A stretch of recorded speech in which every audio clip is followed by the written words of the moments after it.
You know what? To hell with match notes today. It is Talking Buccaneers with me, Fumane, after Orlando Pirates 2, Sekhukhune United 1. And yeah, to hell with Sekhukhune United as well. To hell with Mamelodi Sundowns, who think they're the best team in this league.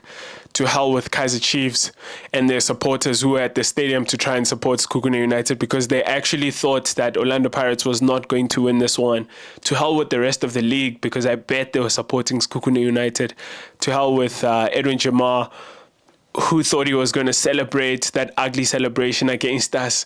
To hell with everyone except the mighty men in black who have gone to Loftus Versfeld and they've brought the big shiny thing home that we all wanted.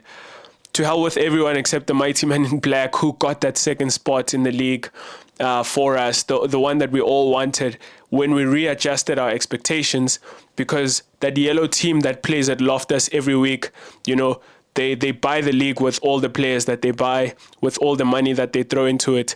Of course, I'm just kidding, but you know, I'm really proud of this Buccaneers side that has turned this league, or rather our league campaign and the season, into something that we can all celebrate.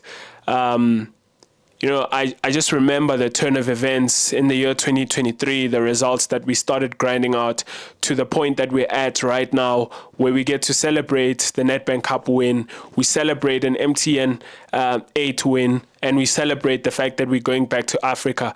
These are good times. It feels like something special is brewing at Orlando Pirates.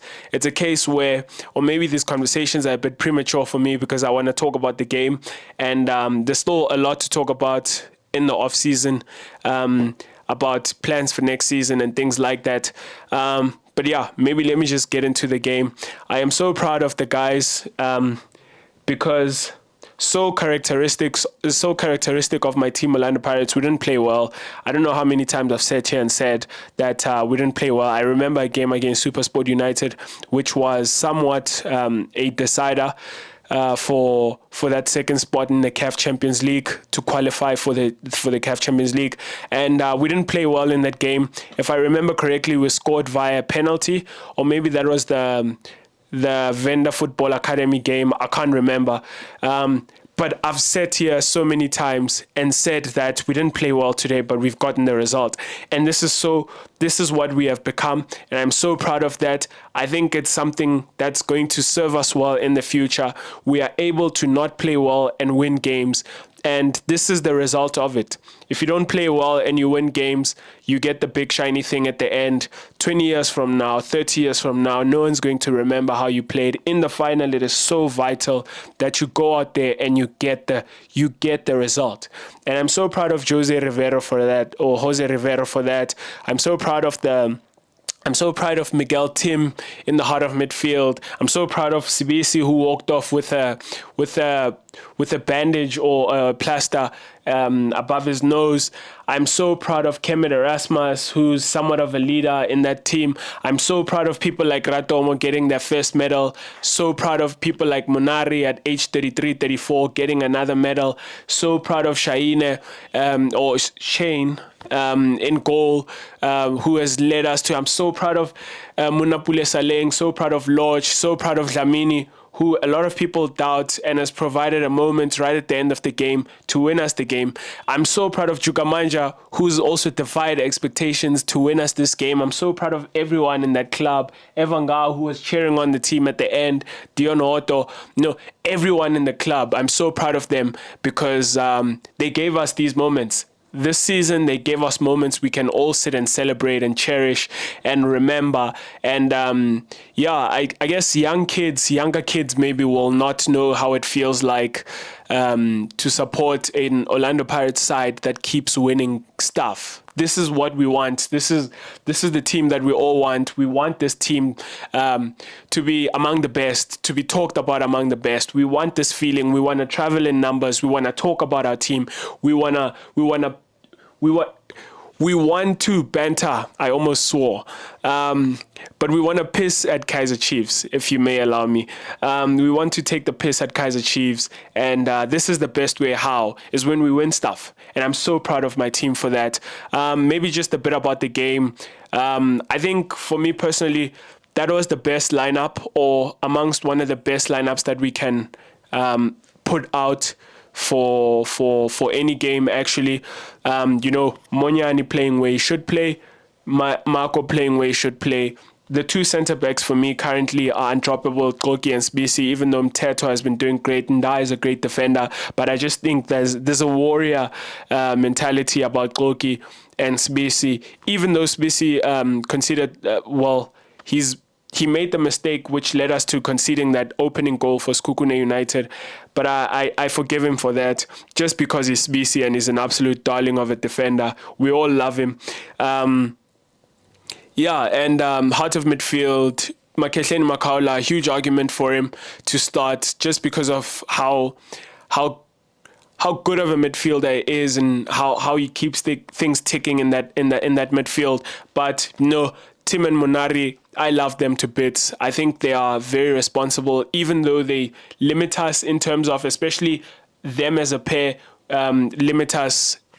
Especially with Erasmus ahead of them, the creativity side of things, I think, was a bit lacking and will lack because of just the players that they are. I mean, Erasmus, he's playing as a number 10 right now, but he's not a number 10. He's a number 9, obviously, who has adapted his game the older he has gotten, because he's a smart player to play in that channel. And I think, especially when things are not bouncing off him, when balls are not bouncing off him, because they do tend to bounce off Erasmus at times. When they're not, he is a brilliant number 10. But he's obviously not going to play like if you played a natural player who's a born and bred number 10 in that position. So you do get a bit of a functional team with playing Tim and Munari and Erasmus ahead of them. But I mean, I don't care. Here we are, we won. Lodge was playing on the left and Saleng on the right, sometimes swapping, and ahead of them, the best player in the world right now, Terence Chukamanja, the best goal scorer in the world right now. Terence Chukamanja was playing and he scored again. And yeah, just like I said already at the top of the show, that this wasn't the best performance by Orlando Pirates, nowhere near the best performance, and nowhere near the performance that we saw against Amazulu. But I mean, this is the final. I was listening to the coach speaking after the game, and I thought it was spot on that, these are the games where you just can't help the excitement and all of the emotion around it, and especially because we are expecting to win. Right at the end of it, we want to win and we want to walk away with a trophy. And so you find a way how you play these games and you manage them. And I think it's going to be a great experience for our team to be lifting these trophies, to be coming back from 1-0 and winning a final. I think it's going to be great for us. I really don't have a lot to say, but I do just want to highlight a few things. Terence Chukamanja, brilliant guy. After the season that he had, or the opening part of the season, talks of him being loaned out, him being a bit further down the pecking order of strikers. I beg your pardon if I keep checking the time, because the electricity is about to go. So I've got 4 minutes to wrap this thing up. Very proud of Chukamanja, very happy for him, turning the season around, and just being the guy that gets the goals for us. And again, he's popped up in that all-important moment. Again, Munapule Saleng, I mean, what has not been said about him at this point? A lot of debate right now about whether he's the player of the season. I think for me, I just don't get why people are doubting that. I think just the season that he's had for us, at times he hasn't popped up in some games. I hear that, but I think it's just the standards that he has set for himself. He has been so brilliant for us, and yet again, in the moment that matters, right at the very death of this game, Kabelo Dlamini found him. So proud of Kabelo Dlamini for himself to redeem himself like this at times. Brilliant pass to find Saleng at the back post, and Saleng with that first touch, bringing it back into the 6-yard area. Chukamanja, the poacher that he is, back of the net. I think it just summarizes the season that we've had, especially with these players. Just the kind of things that they've been able to produce at the moments that really matter for us.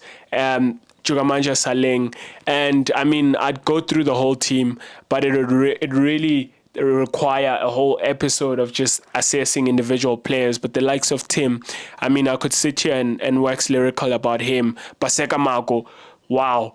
What can I say about the warrior that we have about him that wouldn't require a whole episode again? So yeah, Buccaneers. It's a great one, great win for us. Really excited about the start of next season. I just can't wait. I already want the next season to start. I think we've set a really solid foundation for us to build on top of. And yeah, but for now, let's just celebrate the victory. Let me not keep you very long. I don't want to keep myself very long because I want to go and watch live videos by these players. Sitting here, I'm ridding myself of watching these live videos. So for now, up the Mighty Bucks, up the mighty effing winning trophy winning Bucks. Cheers. All right.